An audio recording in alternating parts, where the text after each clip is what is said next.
Tonight, I'd like to talk about an encouragement, strengthen. Let's all stand, please, and open your Bibles to the book of Revelation, chapter 3, verse 2. Revelation, chapter 3, verse 2. Congratulations to Maggie, because she had her pinning this morning or this afternoon. So, salamat sa Ginoo. Revelation chapter 3, verse 2. This is part of the letter to the church at Sardis. Ingon sa number 2, be watchful and strengthen the things which remain, that are ready to die. For I have not found thy works perfect before God. Ang warning din was, magbantay mo, kay naay something sa inyo nga murag himatyon na, strengthen na ninyo. Okay? So maunay buot pasabot sa verse. Father in heaven, thank you for this evening. Thank you for my brethren who are here. Brethren, Lord, who are watching online. I have brethren, Lord, who are out of town, out of the country. Salamat po, Lord, sa safe arrival sa Ilag-Ilag family, Lord, in Davao. I pray, Lord, for Brother Carl and the whole Ilag-Ilag family, Lord, as they grieve, nga namatay ang papa niya. Tagai sila, Lord, palihog o the peace that passeth all understanding. I also pray, Lord, for your comfort. Lahi ra gyud, Lord, ang imong comfort. So I ask, Lord, palihog, give them the comfort that they need. This evening, strengthen me, Lord, as I preach to your people. Hinaot unta, Lord, this can be a channel of encouragement to all of you, all of us. Salamat, Lord, in Jesus' name. Amen. Thank you, and please be seated. I preached this message in Malaybalay, and I'd like to share this also with you. Kaning church at Sardis. Sardis in modern day, karon present day, this is the place called Sart, S-A-R-T, Sart, Manisa, Turkey. So there's a big place in Turkey, nga Manisa, and then in Manisa, naaning, I don't know if it's a city or if it's a town or a municipality, that is called Sart. That is the biblical nga Sardis. And kaning church sa Sardis, they had a reputation. Kana bang sikat sila ba? Well-known ning a church. Probably they are plenty, probably kanang grabe ang ilang mga activities, and mga kaigsuunan, they had a big reputation, but there was no reality. They had this kining reputation nga, alive kaayo na nga simbahan, kuyaw kaayo na nga simbahan, but in the eyes of God, they were actually dead. And so the Lord Jesus Christ is saying here nga, you strengthen the things nga, himatyon na, kaya I don't want these things to die completely. I want you to revive it. I want you to strengthen it because it's already weak. Manay buot pasabot mga igsuonan, and we are to be encouraged to strengthen the things that remain. Probably in my Christian life, kani nga mga aspects, very strong pa ni. Strong siguro ko sa Bible reading, strong siguro ko sa praying, strong siguro ko sa unsa man kanang communion with the Lord. Pero kaning a part sa akong Christian life, murag napasagdan nako ba? And it's dying. And so I am told by the word of God nga, strengthen na. I-maintain ang strength ani, pero kani kay nagluya naman ni, murag himatsyo naman ni, dapat imo nang i-revive. Okay? Kay sayang mga kaigsuunan nga, naa naman lang ta sa Ginoo, naaman ang strength sa Ginoo. Why is it that we will allow some parts of our Christianity to die? Let us not, this church should not be like the church of Sardis, nga ilado kayo nga, kuyaw kayo na sila. Pero na yung Ginoo, ilara ko. Mawala man mo, you're dead. You're nothing. So mga igsuon, we all need to have constant revival for us to survive sa atong Christian life. Because every now and then, mga igsoon, there will be challenges, there will be discouragements, there will be times nga it is so tempting nga mo quit na lang ko. O di ba? there are times mga igsoon nga mayon lang ka, ay di na lang ko musimba oy. Di na lang ko mangalagad sa Ginoo oy. I will just throw it away.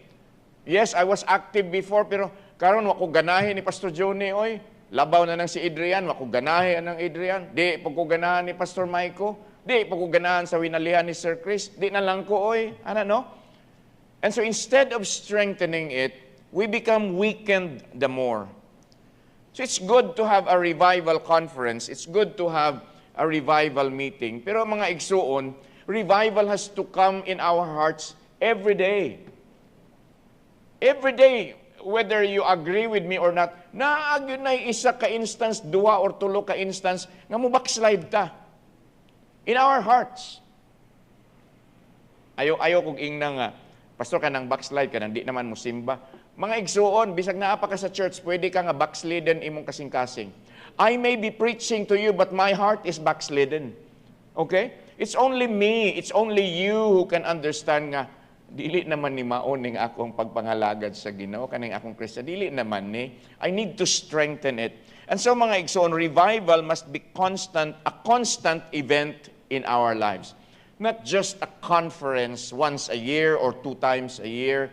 Not only nga if I go to Katipunan, if I go to Bethany, if I go to other churches, and then listen to awe-inspiring nga mga messages, and then I get revived. Dapat mga igsoon, every day ang revival.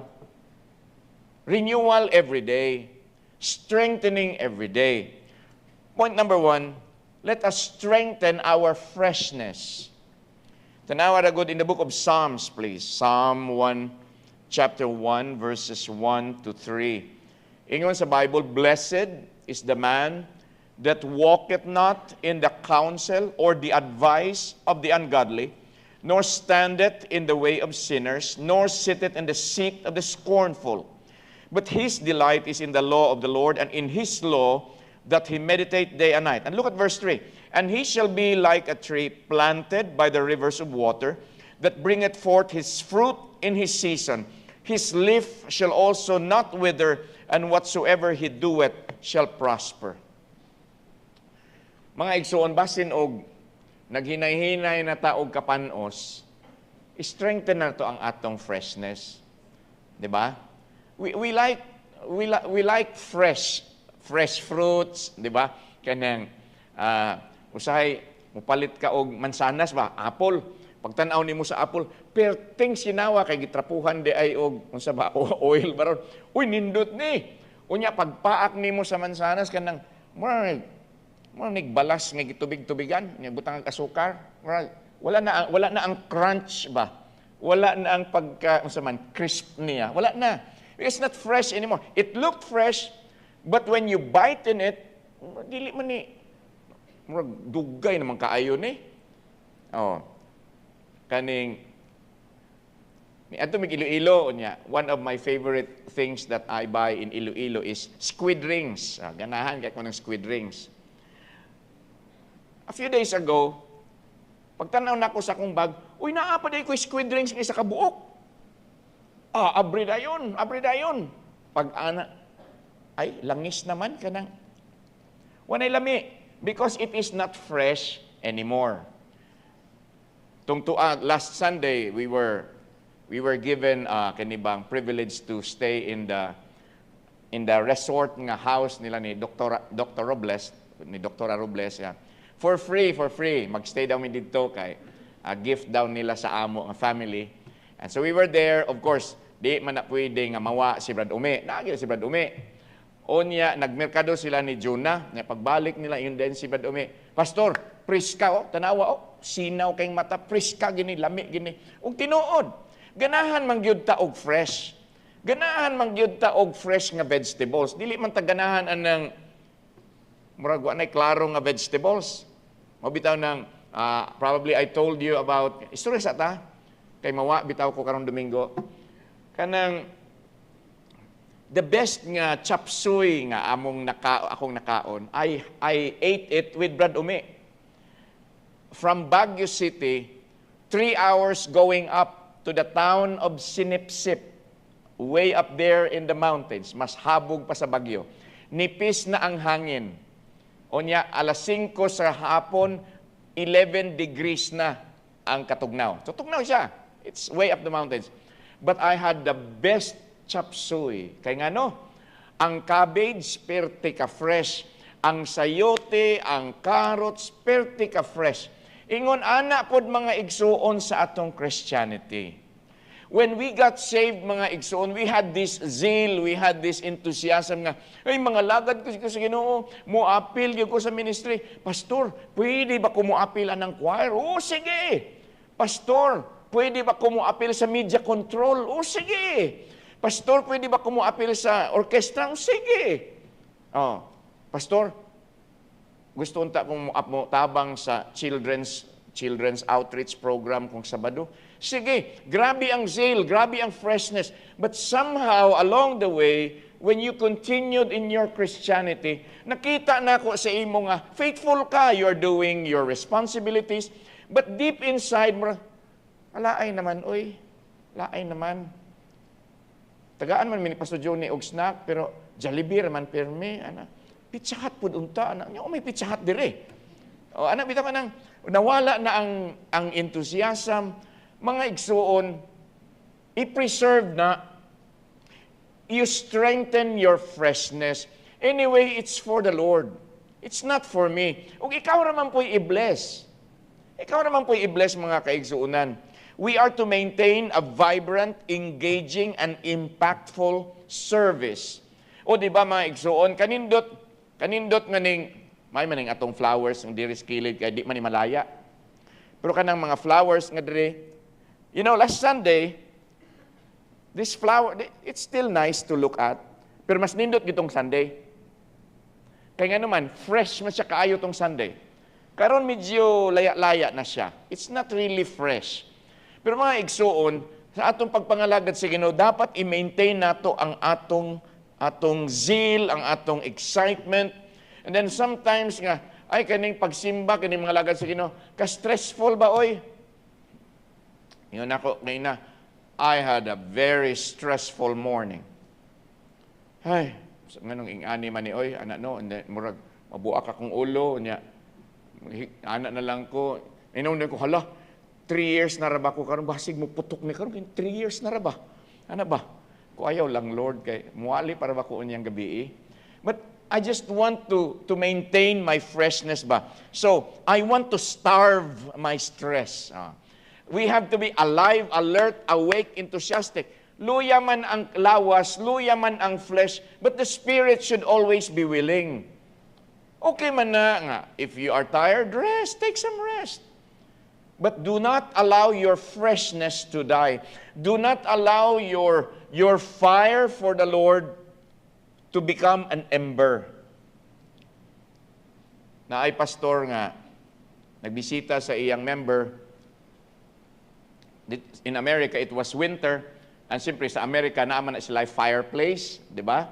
Para hatag og heat sa balay during winter. So, sulod ang pastor, ay pastor, mayong gabi. Mayong gabi, Brad. Unsay tuyo na to, pastor? Ingkod, pastor. Kadali lang, Brad, ha? Adto dayon ang pastor sa fireplace. Gikuha niya ang tongs, kanabang magkimpit ba? Gikuha niya ang isa ka bagay, gadilaaban ang kalayo. Gikuha niya ang isa ka baga, nga katong kalayo gyud, o gipadaplin. Unya nilingkod ang pastor. Taod-taod, ang baga gasiga. Taod-taod, hinahinay na siya gawa. Nahinay na siya gawa. Ingon na member, pastor, kasabot ko sa imong gusto nimo ipaabot sa ako. Musimba na ako, pastor. Ano ba? Don't let your freshness die.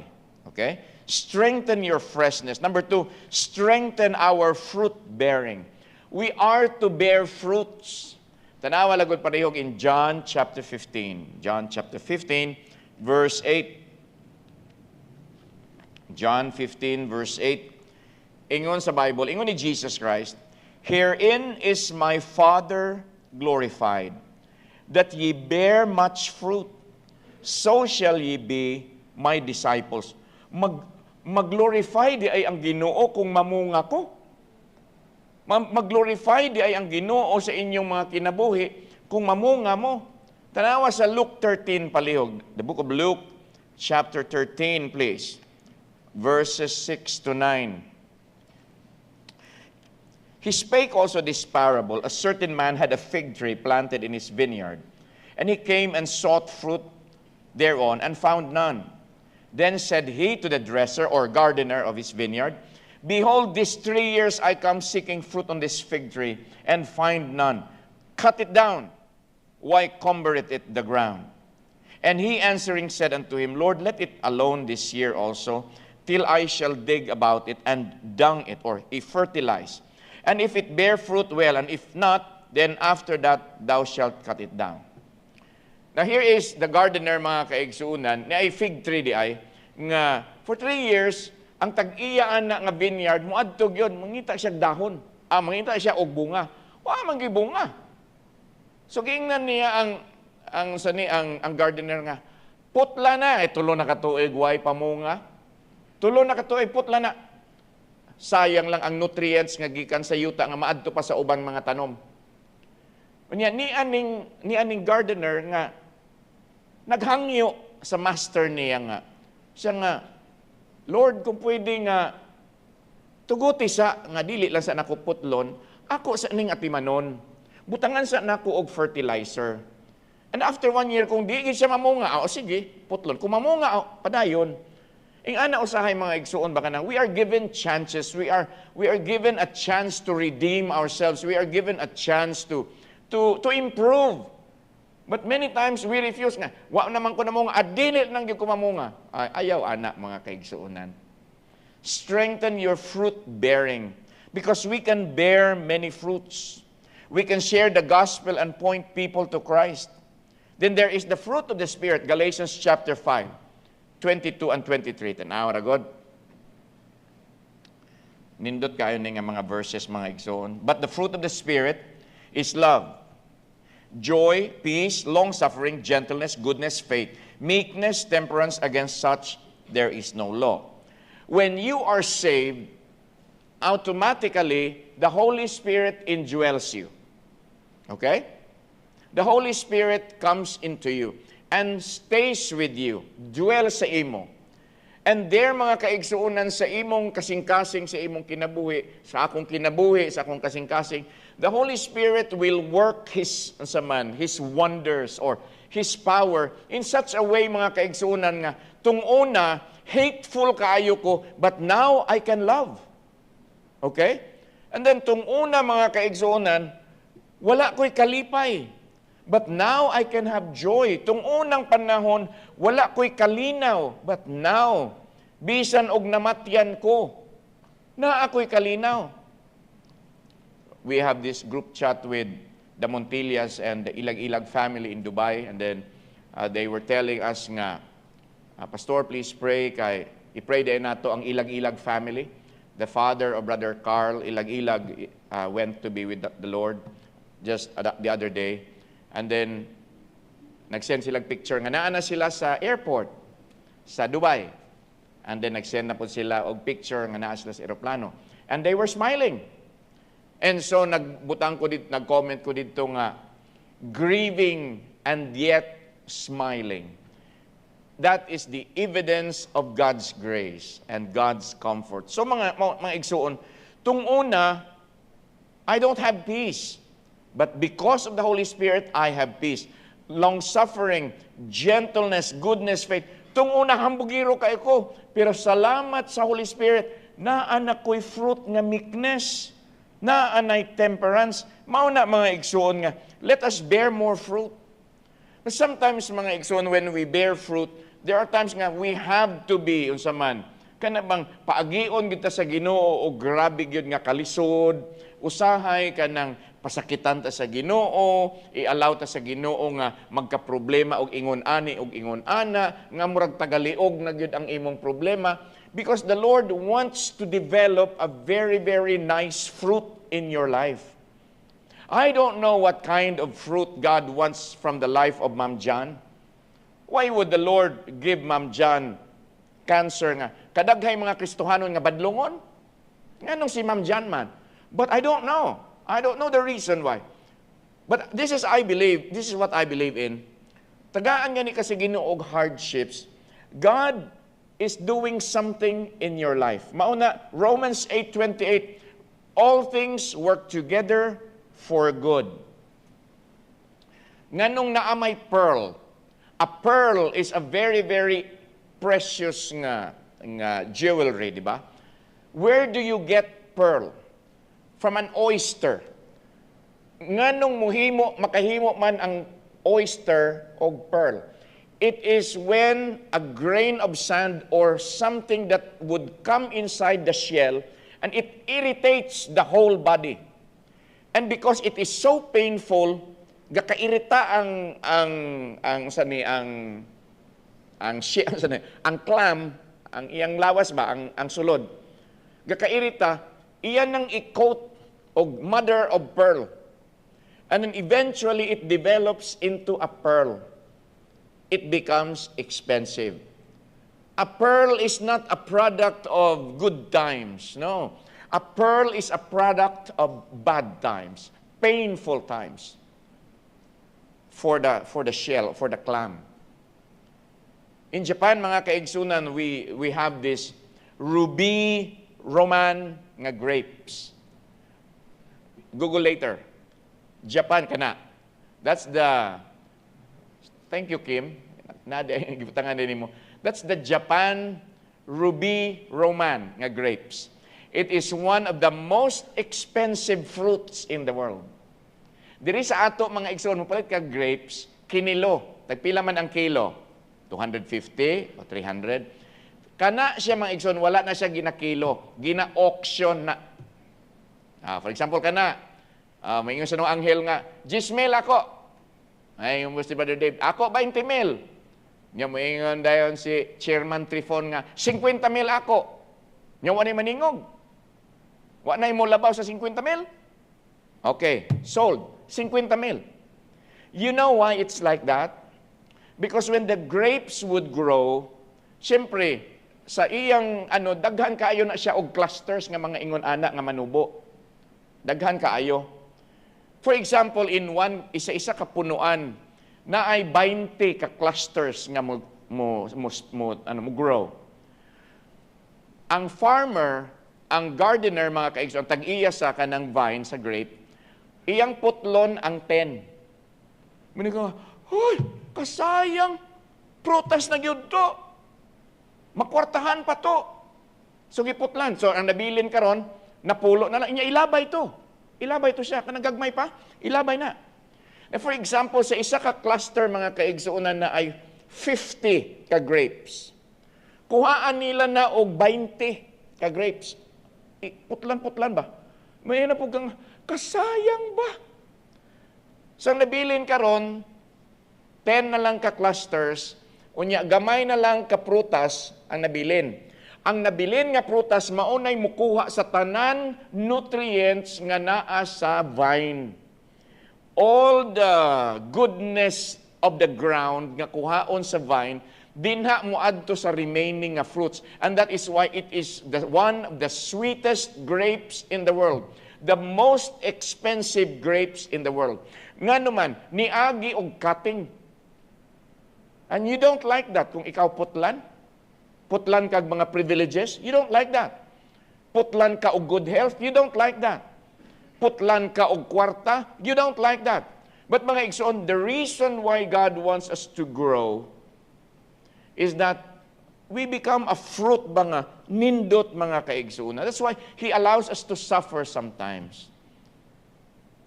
Manayin ko nga, Lord, if this is the price, if this is part of the price of being a pastor, sige na lang, Lord, sa di ko ganahan ani. Di ko ganahan og sakit sa dughan. Pero saon taman, it's part of my being a pastor. So sige na lang, Lord, basin day og one day ruby roman grapes ko, no? Unya mahal kay ko kanas Pastor Johnny, mahal kay na siya. Oh, di na nimo mapalit. Bitaw na mga igsoon, kanindot nga we can strengthen our fruit bearing. Number 3, strengthen our fellowship. Please go to Hebrews chapter 10:25. You are familiar with this verse. Not forsaking the assembling of ourselves together, as the manner of some is, but exhorting one another, and so much the more as ye see the day approaching. So, mga igsoon, fellowship is very important. God designed it in such a way for us to be encouraged and for us to encourage others. Okay? So, karon, ni-join kong fellowship. And then nakita din ako nga, kanidi ay si Brother Campos, murag, siya ay kaning kaluyahon ba? So, ako siyang gi-encourage. So, bisag na ako'y kaluyahon, gi-encourage na ako si Brother Campos. Pero kay nakita man ni Brother RC nga, naapog ko'y problema. So, si Brother RC, encourage po na ako. Mauna ang purpose mga igsuon nga naatay fellowship. Ayaw mo pag-ermitan niyo nga, ay, dilira ko sa kuweba. Oh. Dili ko ganan ng mga dagway sa mga taga-kapitol nga sa Baptist. Mga hipokrito. Oh, ana. So, dilira ko sa kuweba. Unya, mugwapo ka, ana. Do not forsake the assembling of ourselves. When we are down, fellowship will lift us. When we are okay, fellowship will enable us to lift others too. Ano ba? Give and take man na. Atay igsuon nga, basig katanaw sa karon. Pero yung aning nahitabo, itong una kay di man simba. Ayun ko, ma'am, minaw ra good, ma'am. We were very close friends. Simba ba? Kaya ano, kada prayer meeting, gina-appeal ta ka og pray. I'm trying my best nga by prayer, you will be encouraged. What if karon kung ako'y mo backslide? Asa man ka? Kung saan mo pag-pray sa ako, man ka sa church. Huwag gani ka kahibaw nga ni backslide na ako. Unfair ka na sa ako, eh. So simba lagi. Para nga maka-pray ko nimo, ikaw maka-pray po ka na ako. Salamat sa Ginoo. Karon nindot na kayo, pangalagad sa Ginoo. Bitaw mga kaigsuunan, kanang strengthen our fellowship. It is a mutual relationship, a give and take process in helping each other run the race and survive the rigors of ministry or the Christian life. Tama, because the Christian life is not easy. Tama gid nang mga ma-down ta, ma-offend ta. Nga naman, human, mga tao ramang gud ta, we are human and we get offended, we get discouraged. That is part of being human. However, dili ta magpadala sa atong pagka-discouraged. Fellowship. Mga igsuon nga gatan-aw karon basin og na-discourage mo ari diri sa church. Fellowship ta. Mga adults. Fellowship mo na alas 2 sa Domingo. Young people. Hindi siya magpasumangin nga labad imong ulong. Kada Domingo sa hapon maglabad ang ulo? Come on. Fellowship. Fellowship. Itong unang panahon mga igsuon, ingon ang ilang definition sa fellowship. Fellowship gani na ay kaon. Uy, dili. Bisag way kaon, pwede ta ka fellowship. Unya, itong una, kung saging lang o ginamos, dili na fellowship. Dapat ka ng shakies. Dapat at least ka ng naay hamburger. Maunay fellowship. No, mga igsuon. Fellowship does not need to be expensive. Kung gusto ka magdaag saging hilaw, niyang igsoon gusto magdaag ginamos, abisagwa na. Pwede man ta ka fellowship. Because we need that mga igsoon. So let us strengthen our fellowship. Because people need other people. Christians need other Christians. Salamat that we have a good fellowship here. But we can do better than this. We can do better than this. Number 4, strengthen our faith in God. 1 Timothy chapter 1, 19. 1 Timothy chapter 1, verse 19. Okay? Yan sa Bible. Holding faith and a good conscience, which some having put away concerning faith have made shipwreck. The Bible is telling us to hold on to our faith. Kay usahay manggod, we allow it to murabag slip away nga murag. Nawad naman noon tagpagsalig sa Ginoo. Ana no? So mauna nga mas spiritually shipwreck ta. Ano sa shipwreck sa Bisaya, Brother Chris? Kana bang ang barko nimo na nabara or naguba ang imong barko, mo na shipwreck or na grabe, nabagyuhan og maayo niya, nabungkag ang sabadiha, kanang nadaot ang barko, mo na shipwreck. So mga igsuon, kung dili ta mag-careful sa atong pagtuo, ma-shipwreck yun ta spiritually. Mao na, gamay-gamay lang, offend. Way hinungdan na offend. So mga igsuon, strengthen our faith. In Matthew chapter 17, please, verse 20. Matthew 17, verse 20. And Jesus said unto them, we talked about this the other week, because of your unbelief. For verily I say unto you, if ye have faith as a grain of mustard seed, ye shall say unto this mountain, remove hence to yonder place, and it shall remove, and nothing shall be impossible unto you. So strengthen our faith, mga kaigsunan. Psalm 118 verse 8, the Bible says, it is better to trust in the Lord than to put confidence in man. Let me say this, mga igsuon. Faith in God, naminaw ba ang tanan? Faith in God should not be maintaining. It should be progressing. Again, ang akong pagtuo dinha sa Ginoo, ang pagtuo ninyo sa Ginoo, should not be maintaining. It should be progressing. Ano, mamanda nang yun ako pirmi sa ato dinhi nga. Take your faith to the next level. It has to be progressing. Everything that we do, everything that we dream, everything that we experience, it is all connected to our deep trust sa guidance sa Ginoo and providence sa atong individual lives. It's better to trust in the Lord. Kay we all know that God does things well. Walay palpak ang Ginoo. Okay? Walay sayop ang Ginoo. That is why in everything we should have faith in our faithful God. Faith is kept alive in us and gathers strength more from practice than from speculations. How do you practice your faith? Pagtanaw nimo sa imong pitaka, iyay, daghan para ba kong kinahanglanon? Pero sige lang, Lord, I am going to trust you. Nag-ingon man ka nga, you will supply my need. Mga lagad lang gihapon ko, Lord. Murag wa naman ko'y gana, Lord, kay ang kung komisyonary, ang support ni naog man, o niya, murag gahi man ang mga tao din ng dapita. So, mukwit na lang ko. But no, I'm going to continue here. I'm going to stay put. Mo nang ingon ni Pastor Jovito sa mga young pastors, you should have stickability in one place. Dili ka excited kay ka nya murag lisod man kayo mga tao diri, balhin na po ka dinhi. Ingon ni Papa, that way wag gyud kay ma-establish ng simbahan. Pabilin sa isa ka lugar. So, we are to practice our faith not because of speculations, but we practice it. Strong faith in God precedes great actions and great blessings. If we can have faith in God for something as great and extraordinary as the eternal salvation of our souls, we ought to have faith in God for something smaller like our daily needs. I already said that before. Kung makasalig ta sa kaluwasan nga way undang, nga walay katapusan, kadakuan ang abutang, grabe kay na abutang, kana na bang adlaw-adlaw ni mga panginahanglanon? In Philippians 4:19, di ba, we are told that God is going to supply all our need. Number 5, and you will like this because this is the last.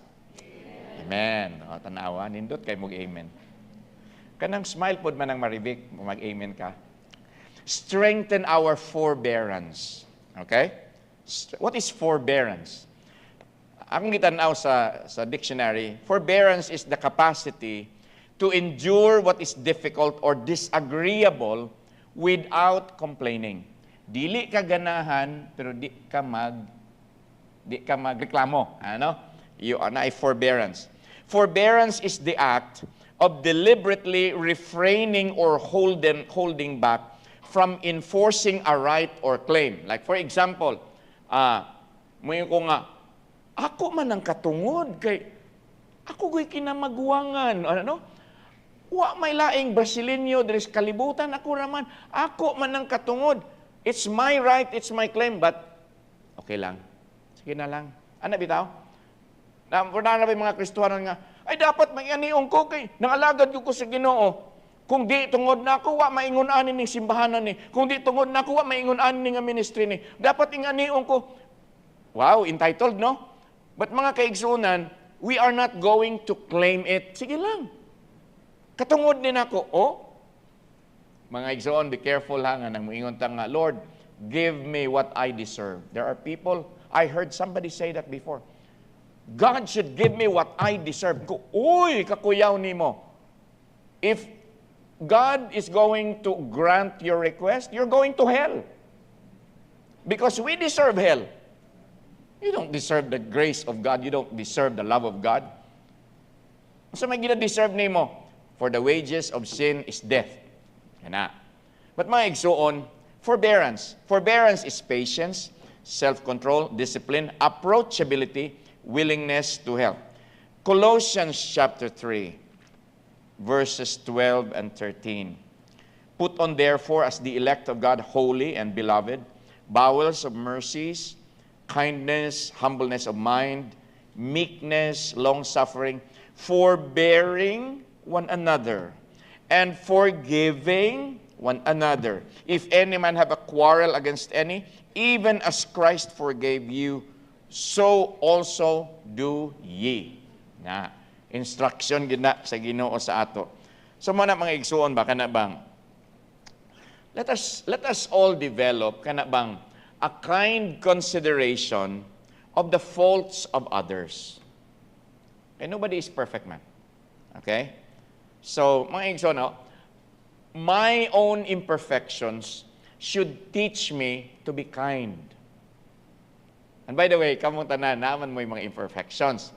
So, our imperfections should teach us, educate us to be kind.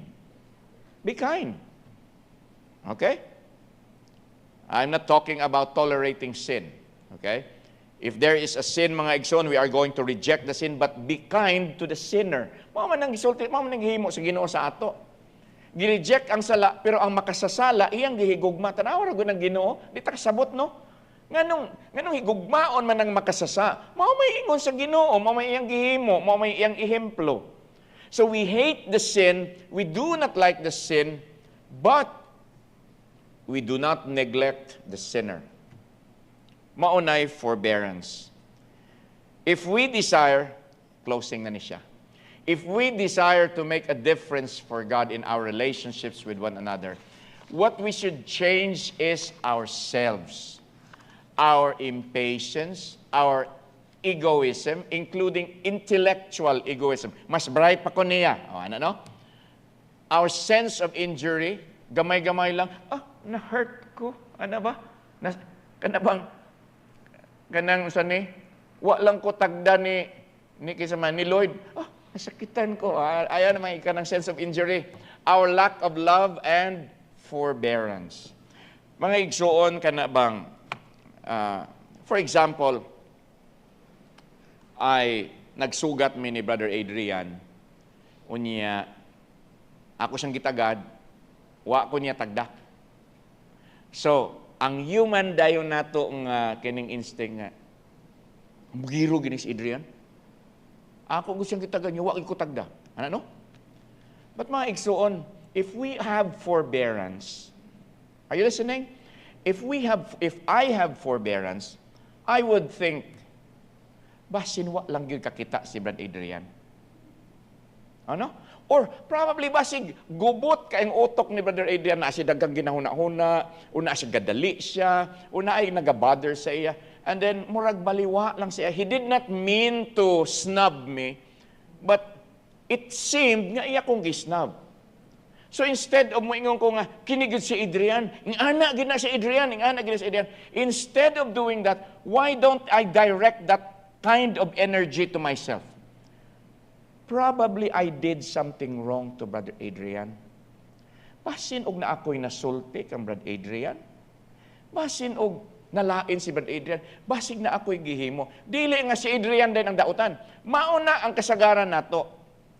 But let us strengthen our forbearance. Instead of doing that, himuon daw nato, balihon daw nato.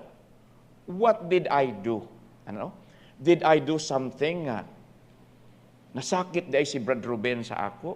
Unsa may akong gihimo? Dili kay, ay da, katatsi ni Brad Ruben. Anak man na dayon, di ba? But why don't you direct it to yourself? Mauna siya. If we want to make a difference for God in our relationships, what we should change is ourselves. Ang problema na ako kay mo ko nga, kana si Brother Jojo Montedramus, dapat mag-otro na siya sa iyang batasan without me changing my batasan. Dili. Dili, mga igsuon. If I want a better relationship, why don't I try changing myself? You get me, mga igsuon? Mga practical raman ni mga igsuon nga. Pwede na to. Mga igsuon, it's hard to do that. Lisod. But it's not impossible. Kaya nga naman, I can do all things through Christ, which strengtheneth me.